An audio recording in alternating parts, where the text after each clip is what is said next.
Hai, bismillahirrahmanirrahim. Assalamualaikum warahmatullahi wabarakatuh. Nama abang Izna dan Asnal Khalikin.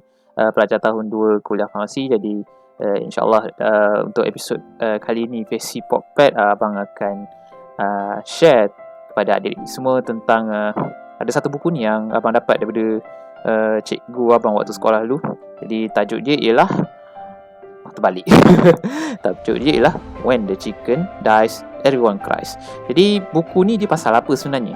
Jadi buku ni dia ceritakan tentang skill-skill kepimpinan untuk diri kita dan juga apabila kita handle satu team nanti. Jadi bagi abang, buku ni sangat relevan lah untuk lagi-lagi kita untuk ahli versi team, sebab nanti kita akan kerja dalam team, nanti kita kena handle macam-macam orang, handle adik-adik kan.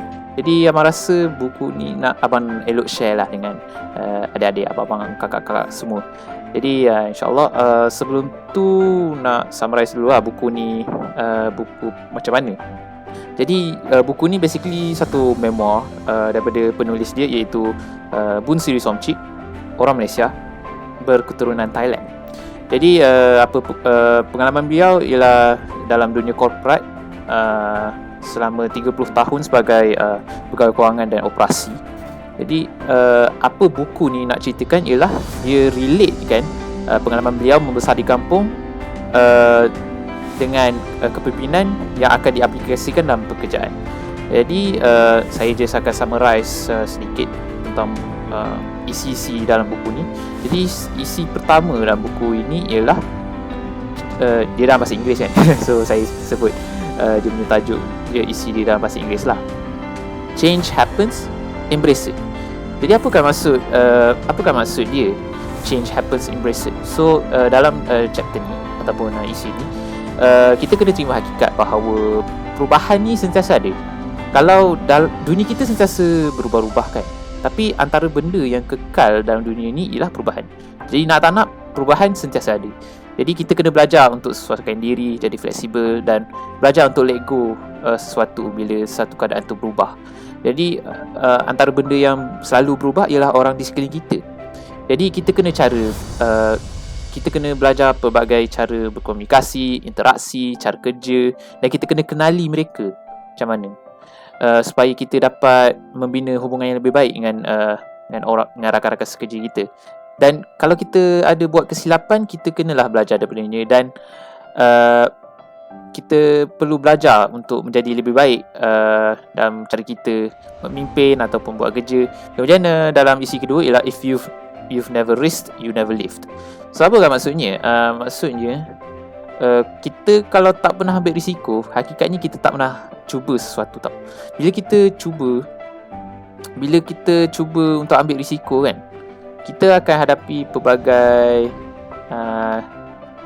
possibility lah untuk sesuatu benda tu gagal.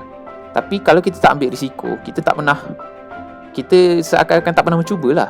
Sebab setiap percubaan yang kita buat akan ada risikonya. Jadi nak tak nak, kalau kita nak berjaya, kita kena berani ambil risiko. Tapi kenalah ambil risiko yang calculated orang panggil. So kita juga kena pastikan bila kita nak tempuh risiko, kita kena pastikan kita ada rakan-rakan, keluarga, rakan-rakan sekeliling sebagai pembakar semangat kita.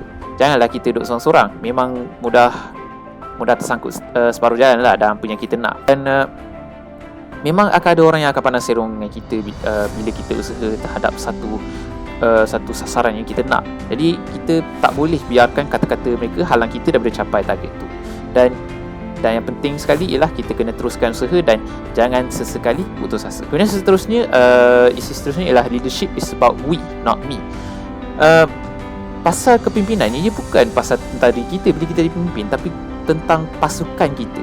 Ini sangatlah relevan dalam versi team kan. Facilitator team, pasukan facilitator, bukannya facilitator me. So rasanya point ni sangat relevan lah untuk kita sebagai versi team. Kita kena pastikan anak buah kita tahu bahawa kita sentiasa di belakang mereka, dan kita kena cari pertolongan. Kita sebagai pemimpin, kita kena cari tolong tau bila kita perlukannya. Dan yang penting sekali ialah, antara benda yang penting ialah kita kena tolak tepi ego, kerana ada perkara yang lebih besar daripada diri kita sendiri bila kita handle satu team tu. Jadi dalam team juga kita kena belajar cara kawal konflik, dan juga kita kena anggap bahawa bukan semua anak buah kita boleh sesuaikan diri. Jadi kita kena sentiasa cuba prihatin cuba jadi prihatin dengan ahli-ahli kita untuk kita beri pertolongan. Kemudian analisis seterusnya ialah what are you waiting for?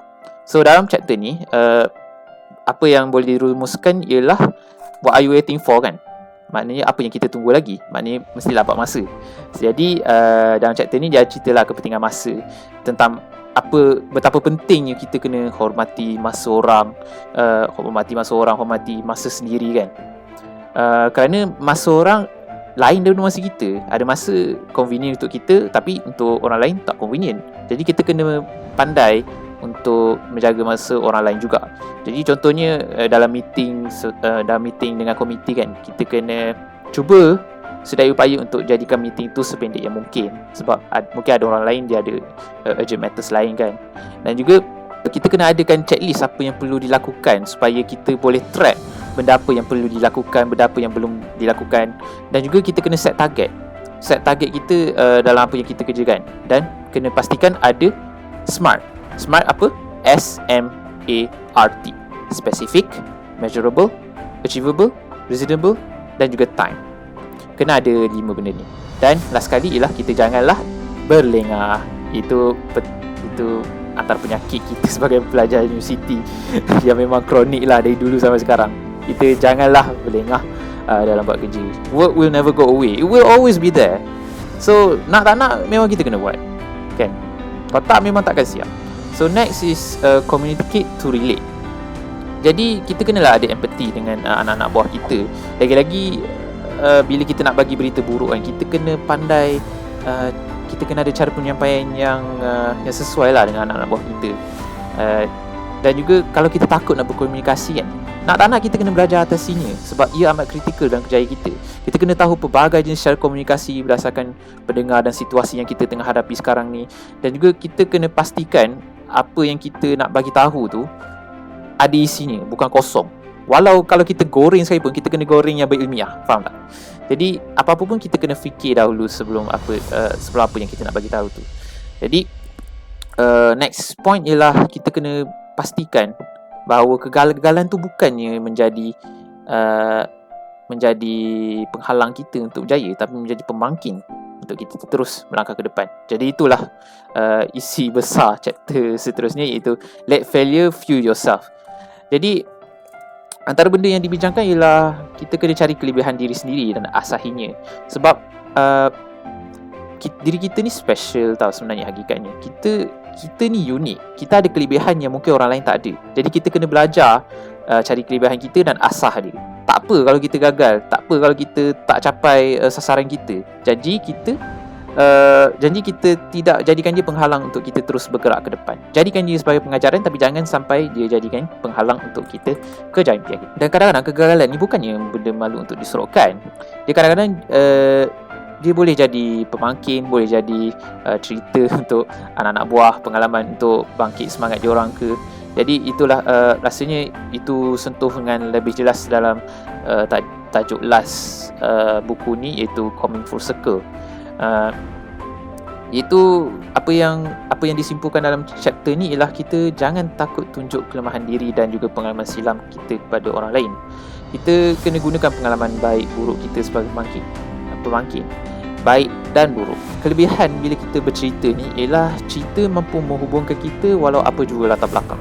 Kalau ia mampu berhubung dengan pendengar, mereka akan ikut kita dengar.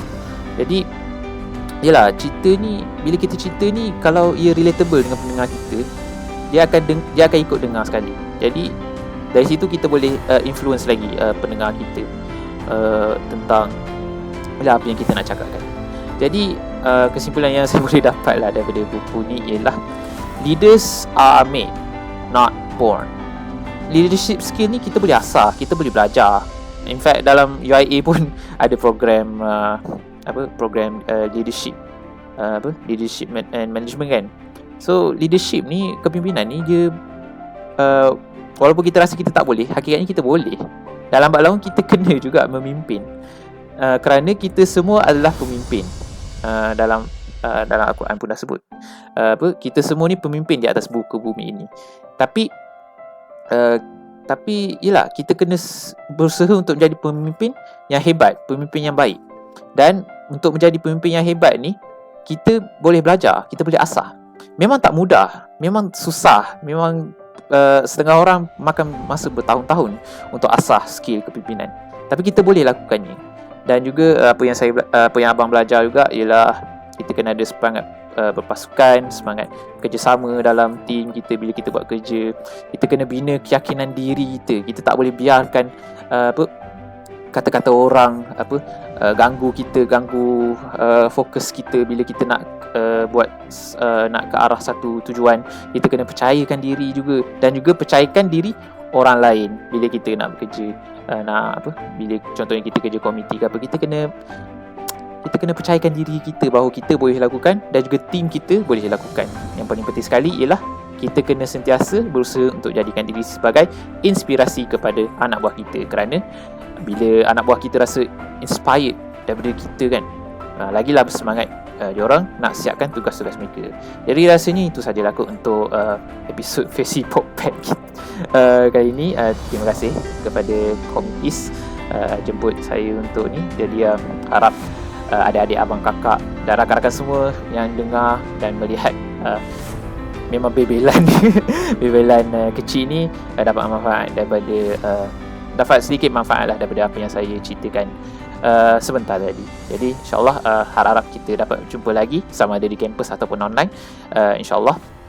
Jadi itu saja. Assalamualaikum warahmatullahi wabarakatuh.